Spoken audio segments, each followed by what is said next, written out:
Ang utos ng Pangulo, tiyaking handa ang mga paaralan sa pagbubukas ng klase sa Lunes upang hindi mabitin ang mga kabataan sa kanilang pag-aaral. Si Pangulong Marcos Jr. na malapit sa mga bata ay bumisita sa Tara Basa Session na programa ng Department of Social Welfare and Development sa pangunguna ni Secretary Rex Gatchalian. Ibinahagi rin ng Pangulo ang kwentong pinamanggatang Ang Matching at Ang Pagong kasama si Secretary Angara. Namigay din ang Pangulo ng mga teddy bears sa mga grade 1 learners at bumisita sa mga booths na sumusuporta sa mga programa ng pamahalaan na nag-aangat ng kalidad ng edukasyon sa bansa. Nakibahagi rin ang Pangulo sa pagpapaganda ng paaralan sa pamamagitan ng pagpintura at pag-ayos ng mga silid-aralan at inspeksyon ng 16 na CCTV cameras upang tiyaking ligtas ang mga kabataan. Kasama rin ng Pangulo sa Brigada Eskwela ang tupad beneficiaries ng Department of Labor and Employment sa pangunguna ni Acting Secretary Francis Tolentino. Sa Acting Secretary Tolentino, sinisiguro na halos 240,000 na manggagawa sa buong bansa ang magkakaroon ng trabaho sa ilalim ng tupad program patungkol dito sa Brigada Eskwela. Ang mga benepisyaryo ng tupad ay mabibigyan ng trabaho sa Balik Eskwela program ng pamahalaan. Para kay Pangulo Marcos Jr., ang pagbubukas ng klase ay sumisimbolo ng pagbubukas ng bagong pag-asa sa mga kabataang Pilipino na mangarap hindi lang para sa sarili, kundi para sa pamilya at para sa bayan.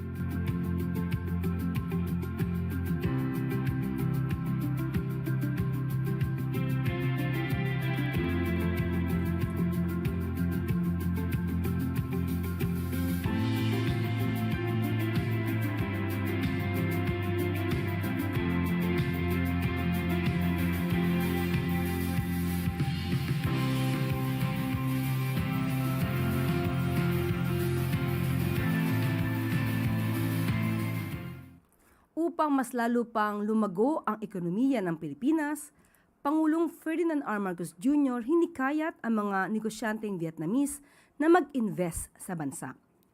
Sa isinagawang Vietnam-Philippines Business Forum noong Lunes, binigyan diin ni Pangulong Marcos Jr. ang mga reformang pabor sa mga mamumuhunan dito sa bansa. Kabilang sa mga reforma sa negosyo tulad ng Create More Act, Amended Foreign Investments Act, Retail Trade Liberalization Act, at iba pang mga hakbang upang mas madali at kaakit-akit ang pagnenegosyo at pamumuhunan sa bansa. Sa kanyang talumpati, binigyan pansin din ng Pangulo ang malaking papel ng Pilipinas bilang ASEAN Chair ngayong taon, kung saan layunin nitong palakasin ang konektibidad ng rehiyon, suportahan ang MSMEs, isulong ang digital innovation at patatagin ang supply chains. Ayon sa Pangulo, mahalaga rin ang pakikipagtulungan ng Pilipinas at Vietnam sa pagtutupad ng ASEAN Digital Economy Framework Agreement o DEFA. Ipinahayag din ng Pangulo ang mga prioridad ng Pilipinas sa mga industriyang may malaking potensyal sa hinaharap, kabilang ang paggawa ng mga produktong kaugnay sa electric vehicles at baterya gamit ang yamang nickel ng bansa, pati na ang pagpapalakas ng shipbuilding at defense manufacturing ng bansa.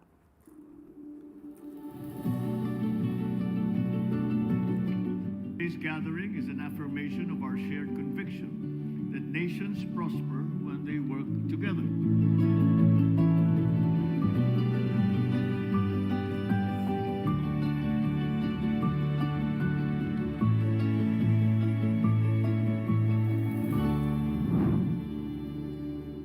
At maaari na po akong tumanggap ng inyong mga katanungan.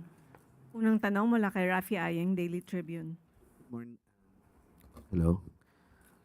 Good morning, Yusek. With the onset of the rainy season, nauuso na naman po ang sakit na dengue at isa ang Pilipinas sa may mataas na kaso ng dengue cases and deaths sa Asia Pacific. Are we expecting an approval of a dengue vaccine? In particular po yung inirecommend ng World Health Organization na Kedenga dengue vaccine manufactured by a Japanese company, Takeda. Okay, meron pong ibinigay na mensahe at komento ang Department of Health patungkol po dito. Ayon po sa DOH, sinusuri pa ng Food and Drug Administration ang mungkahi ng aplikante para sa bakuna. Sabi kasi ng nailathalang datos, pinakamababa ang talab nung TAK 003 o Q-Denga sa mga batang 4 to 5 years old kumpara sa 6 years old pataas. Sabi rin kasi ng datos na hindi maisasantabi ang maaaring mas magkaroon ng malalang dengue serotype 3 sa mga nabakunahang hindi pa nagka-dengue dati. Sa ating bansa, dengue serotype 3 ang madalas na kumakalat. So abangan na lang po muna natin ang magiging tugon ng aplikante. Samantala, the World Health Organization itself in its position paper on dengue categorically states that vector control remains the main means for the control of dengue. Sa madaling salita, kapag walang lamok, walang dengue.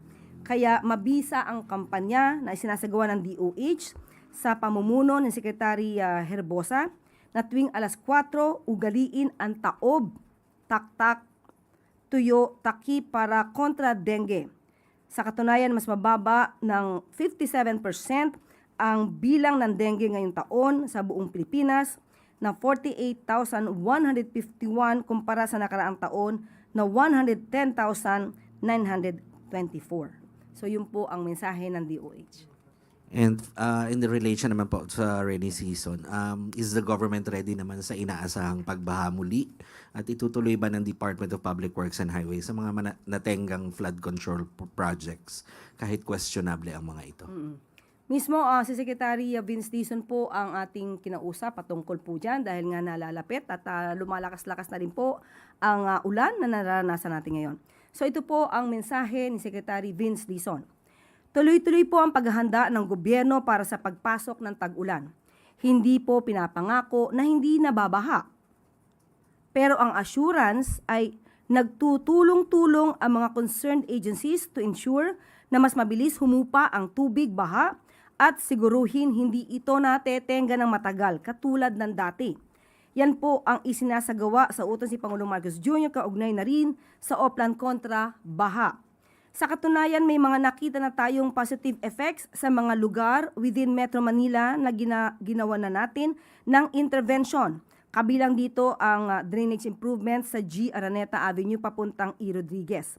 Yung mga residente doon ay nagbigay na po at nagsabi ng positive feedback dahil nung nag-uulan ay mas tuloy-tuloy na ang pagbagsak ng ulan sa mga drainage na dati ay naiipon at siyang nagiging dahilan ng lagpas taong baha sa lugar. Ganon din sa A. Bonifacio Avenue at Taft Avenue. Natapos na rin po ang drainage improvement projects at naibalita na rin na mabilis bumaha pero humupa ang tubig sa Taft Avenue at UN Avenue. Tuloy-tuloy din ang dredging activities. Hindi rin tumitigil ang DPWH since November 2025 na mag-clearing at declogging ng mga waterways. Mabilis din nade-deploy ang DPWH ng mga maintenance crew sa mga lugar na binabaha nito mga nakaraang araw. So sa mga natetenggang proyekto naman ay tuloy-tuloy pa rin po at priority ito na tapusin ng DPWH. Sunod na tanong mula kay Samuel Medinilla, Business Mirror.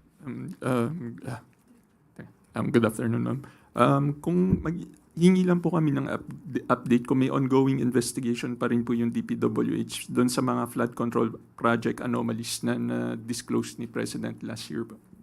Sa ngayon po, nakausap din po ulit natin si Secretary Vince at sinabi po nila na ang kanilang mga na-sumiti or rather na nag-gather na facts ay isinabinti na po sa Ombudsman. So sa ngayon po, ang Ombudsman po ang patuloy na nag-iimbestiga dito At of course, kung may makikita pa rin po silang iba pa na mga proyektong hindi gumagana, ito naman po ay kanilang iimbestigahan pa rin. Pero clarify ko lang po, wala po silang nakitang existing na flood control projects na anomalies po. Flood control project anomalies. Bukod po dun sa nasubmit nila dun sa ombudsman. Sa ngayon, wala silang binigay sa ating update dahil ang mga na-gather nila ay isinumite na sa mga investigating bodies. Tapos, yung pong na-inform na po ba si Pangulo dun sa info na yun dun sa flood control projects? Kung na-inform na po si Pangulo. Hindi po naibigay sa atin Sec Vince kung siya ay nag-report, pero definitely naman bilang Cabinet Secretary, nagre-report naman po siya sa Pangulo. But kung anong particular na i-report po ni Secretary Vince ay wala po tayo sa ngayon na detalye.